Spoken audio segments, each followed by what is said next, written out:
Hello everyone and welcome back to Lucky Loaders 15, where I'll be giving you 3 selections for tomorrow's horse racing action.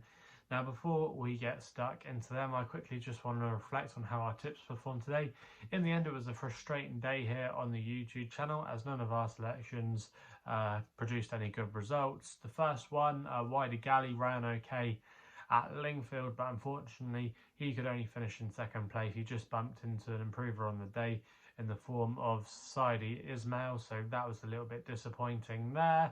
My long shot actually ran okay in the end. Jessie Mack, she just made a mistake down the back. I think it was the last hurdle down the back straight on the final circuit, which just kind of knocked her momentum, and she ended up finding herself a little bit too far back after that mistake. But go back and watch the replay if you haven't seen it, because she made up a lot of late ground and she actually ran on quite strongly in the end. I think she finished in 5th or 6th place, but she wasn't disgraced at all running up the home straight and was a real eye catcher. So she's not one to give up on yet.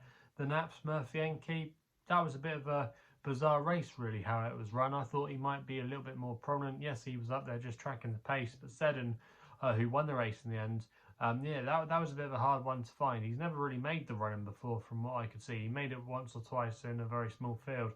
But where there was a larger field like there was today, I think there was about 10 runners in the race, he never really made the running before. So, yeah, that was a little bit of a turn up for the books there. And then the next best, Quail de Neuf. Well, I thought Adam Wedge, I have to say this, but I don't think he was actually trying on the horse. He's been pulled up, I've seen by a few people of late, fellow tipsters and other people saying that he just hasn't been committing, and I can see what they're on about. And I think we had another example today. I know Adam Wedge was on one at Chepstow a couple of weeks ago, came there absolutely tanking and then just gave it a hands and heels ride for the rest of the home straight, and it was kind of a similar situation today. Was travelling quite well into the race, was in 3rd place, just tracking the leaders, and you think he's got that move covered when they just kicked on a little bit, because he seems to be travelling very well. And then when they just turned up the screws a little bit, we just don't see any really response in the saddle from Adam Wedge. He just kind of just niggles along, just doing hands and heels, and just kind of accepts that he's gonna finish in 3rd place. And then when no comment comes to challenge him for 3rd place, he just starts getting back on, trying to niggle him along again to make sure that he tries and finish 3rd place and probably doesn't get pulled over for not trying. So kind of a sneaky one there, and a bit bizarre as well, because this horse normally runs his best races fresh. So yeah, that was a bizarre ride. I'm not normally one to pull up jockeys. They have a hard enough job as it is, but yeah, something is going on there.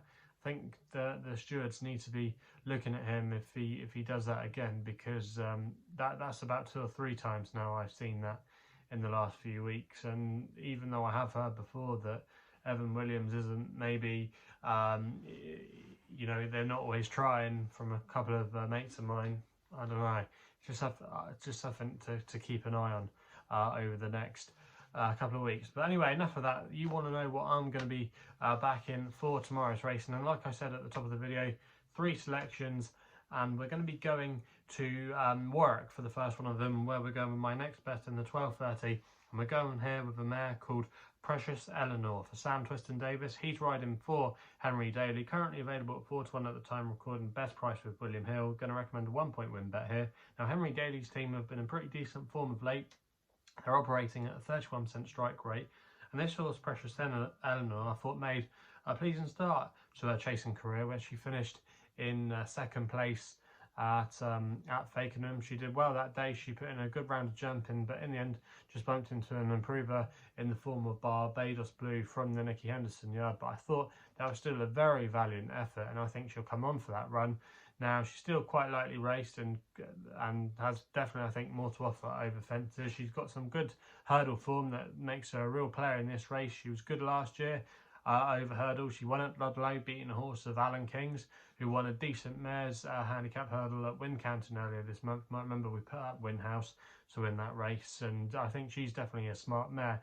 And I think she's got strong claims in this race. She's a front runner. She likes to get on with things, and sometimes if you can get into a good rhythm at Warwick, it can be quite hard to peg back, and if she can really use a jump in tomorrow to good advantage, I just think she could take a lot of pegging back, and yeah, it could be one to side with here. And I just think at 4-1 she represents a little bit of value there. I'm not sure Venetia's horse should be that short, and for me she's going to be my next best of the day. We then go to the Longshot in the 150 at Hexham with a horse called Nakadam. I'm currently available at 9-1 with SkyBet, who are offering 4 places on this race. I'm going to recommend a 0.5 each way selection here for Craig Nicol and Barry Merter. Now, this horse last year won this race first time out off a mark of 103. He then went on to run in the Borders National at Kelso, where I put him up on that occasion each way, and he was able to fulfil the places. So we got a good each way return on him that day when he was at the back of the telly, and he just stayed on.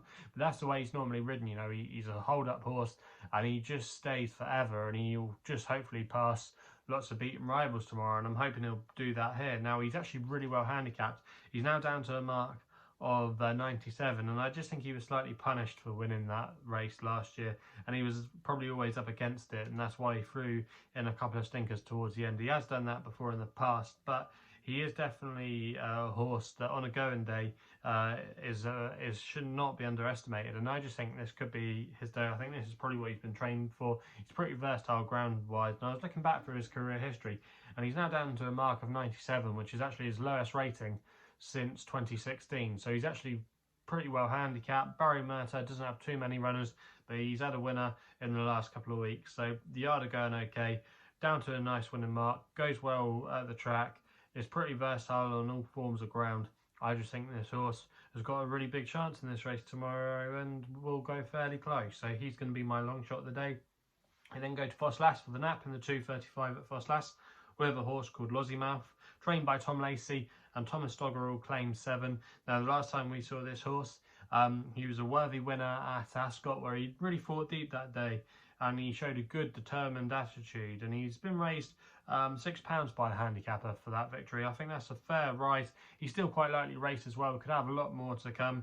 He's going to be wearing blinkers tomorrow, which I think could help him. He tried cheek pieces the last time, and I just think he's a horse that just needs he just always needs a change of things to keep him up to the job, because he can be a little bit lazy. You know, he has shown a couple of quirks in the past, but I think he's still got a little bit more to come. And yeah, I think he's got good claims in this race tomorrow. He'll probably be ridden prominently as well, which is not a bad thing.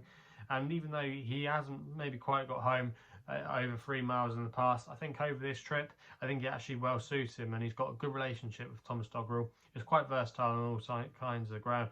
And if you actually go back through some of his novice hurdle form, he was running behind the likes of Imperial Alcazar, who's now a mid-140 horse. Some other good horses that he's run against in the past. He beat All Right Sunshine on an all-weather bumper meeting at